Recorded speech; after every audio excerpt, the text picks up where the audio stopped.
안녕하십니까. 예, 반갑습니다. 지난 시간에 우리는 성경 독서나 성경 묵상할 때 우리 이 몸과 마음의 그 바르게 할 필요성에 대해서 또 그 중요성에 대해서 이야기를 조금 했습니다. 즉 성경 독서나 성경 묵상을 할 때는 몸의 자세와 호흡, 마음을 고요히 해야 합니다. 그래야 깊은 묵상이나 명상도 가능하게 됩니다. 그래서 다음과 같은 순서를 따라 하시면 도움이 될 것 같습니다. 즉, 조신, 신체를 바르게 하는 겁니다. 조식, 호흡을 고르게 하는 것입니다. 그리고 조심, 마음을 고요하게 하는 것입니다. 첫 번째로 조신, 신체를 바르게 하기 위해서 여러 자세를 취할 수 있으십니다. 그러나 동양의 명상법에서는 흔히 대표적으로 결가부자, 아마 들어보셨죠? 혹은 방가부자를 권고하고 있습니다. 결가부자란 이 우리 다리라고 생각하면은 왼쪽 발을 오른쪽 허벅지에 깊숙이 올려놓고 다시 오른쪽 발을 왼쪽 허벅지 위에 올려놓는 이런 자세를 결가부자라고 합니다. 이것을 불가에서는 연화자, 길상좌, 또 완성좌라고도 이렇게 부릅니다. 반면에 그 방가부자는 오른쪽 발만을 왼쪽 허벅지 위에 이렇게 올려놓는 방법입니다. 이것을 이제 또 다른 말로 달인자 혹은 항마좌라고도 부르기도 합니다. 또한 이런 결가부자나 방가부자 자세 외에도 또 여러 가지 방법들이 있는데 방석을 묵상할 때 무릎 꿇을 때 그 뒤에다 받쳐 놓으셔도 됩니다. 그런 방법도 하나의 방법이 될 수 있고 또 요즘은 이제 묵상실에 그런 묵상 틀 있죠. 묵상 의자 조그만 거 무릎 꿇고 그것을 사용하셔도 됩니다. 또 일본의 세이좌 자법을 취할 수도 있으시고 아니면 그냥 책상 다리를 하고 앉으셔도 됩니다. 이 부분은 이제 그 몸의 자세에 대해서 그 그림을 참조해 보시면 좋겠습니다. 이제 어느 자세를 취하든지 중요한 것은 적당한 높이의 방석이 우리의 몸을, 신체를 바르게 해주는 데 도움이 됩니다. 예를 들어서 방가부자나 결가부자를 하실 때 그냥 앉잖아요. 그러면 조금 있으면 처음은 이렇게 바로 할 수 있는데 조금 시간 지나면 금세 몸이 무너집니다. 그래서 이때 방석, 쿠션이 아주 중요해요.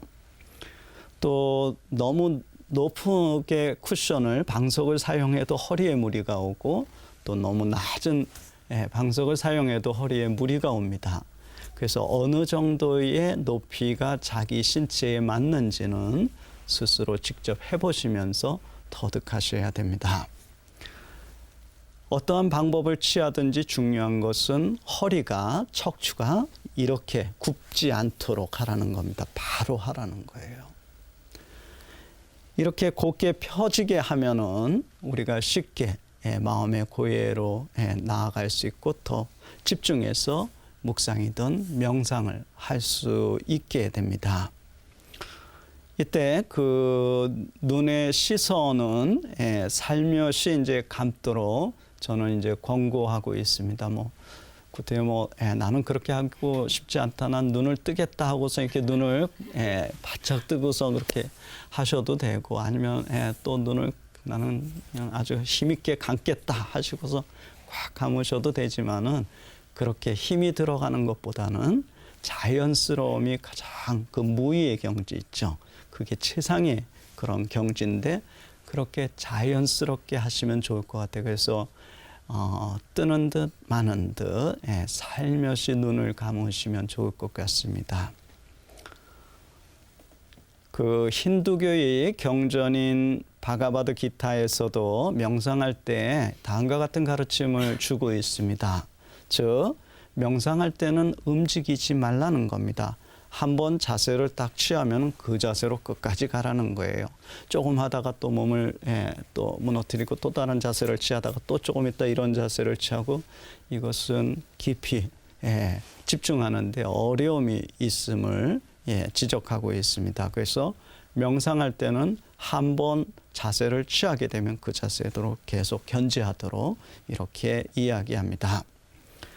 또 몸과 머리와 목은 곳곳이 일직선으로 하도록, 그러면 허리가 이렇게 바로 펴지게 되면 일직선이 되잖아요.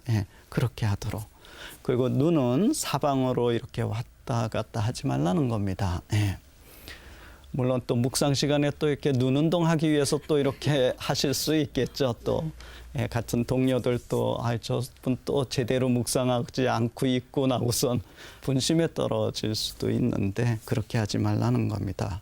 이 힌두교 경전에서는 자기 코끝만을 보라고 하는데, 혹시 납작 코인 분은 이게 보이지가 않을 수도 있을 것 같네요. 이때 그 손은 어떻게 해야 되는가? 이제 그 되게 명상법에서는 이제 이렇게 인자를 지으라고 합니다. 예를 들면 왼손이 오른손, 한번 같이 한번 해보시죠. 왼손이 오른손 위에 살며시, 꽉 아닙니다. 살며시 올려놓으셔요. 올려놓고 엄지끼리 살며시 닿도록, 이렇게 꽉 아니고 살며시 닿도록. 그리고 이 끝선 있죠? 이 끝선, 그죠? 이 끝선이 자기 배꼽 바로 밑에. 이 자세가 가장 편안한 자세라고 합니다. 그래서 많은 힌두교라든지 또 선불교 스님들, 선승, 화두를 참고하는 선승들은 이러한 자세로 이렇게 명상을 합니다. 또 이러한 자세뿐만 아니라 자기 그 무릎 위에 이렇게 편하게 놓으셔도 되고 아니면 이렇게 놓으셔도 됩니다.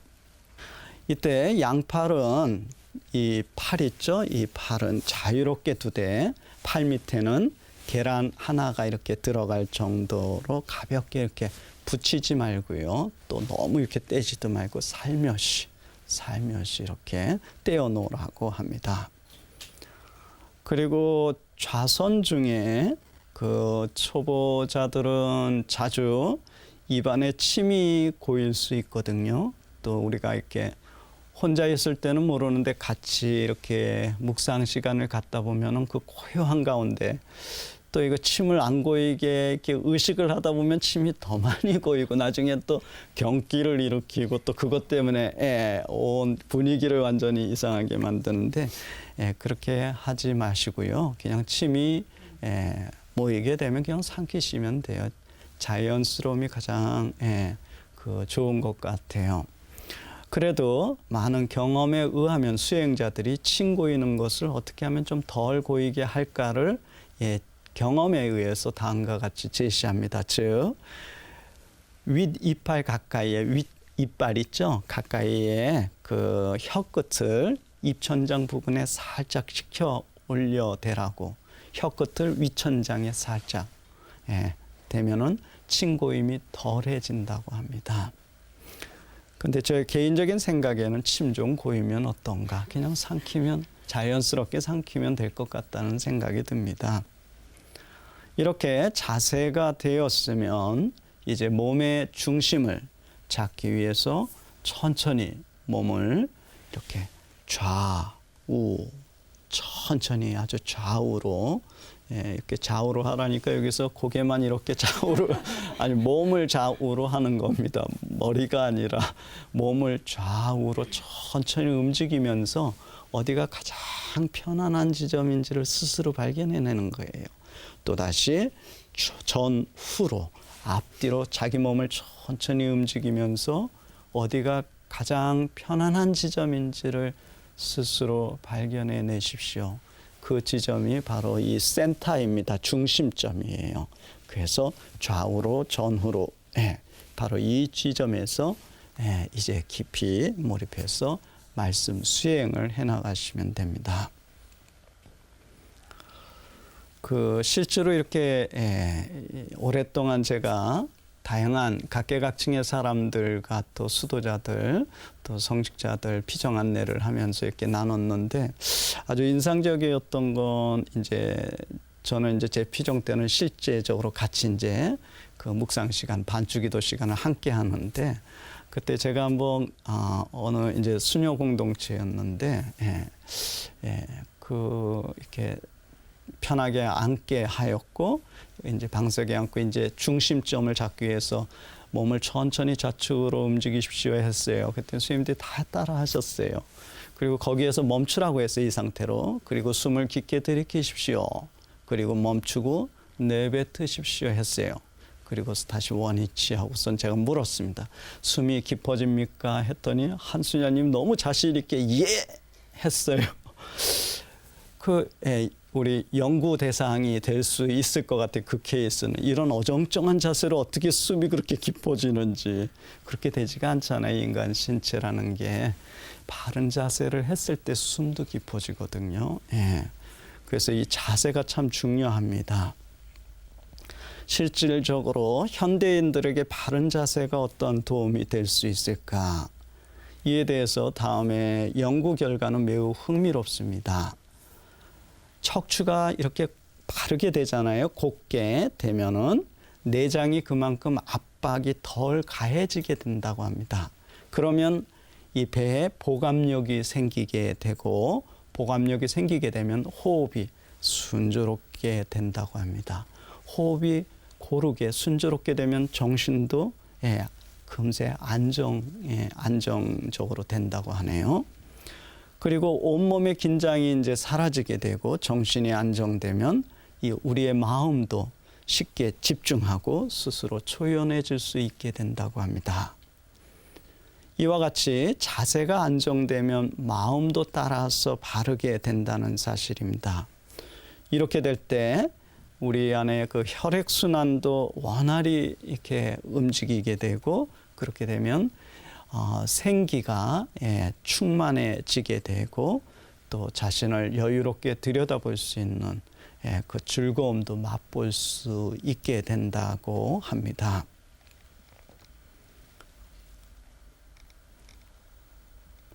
이런 이유 때문에 렉시오 디비나, 즉 성독 수행을 시작함에 있어서 몸의 자세를 바르게 하는 것은 매우 중요하다고 저는 생각합니다.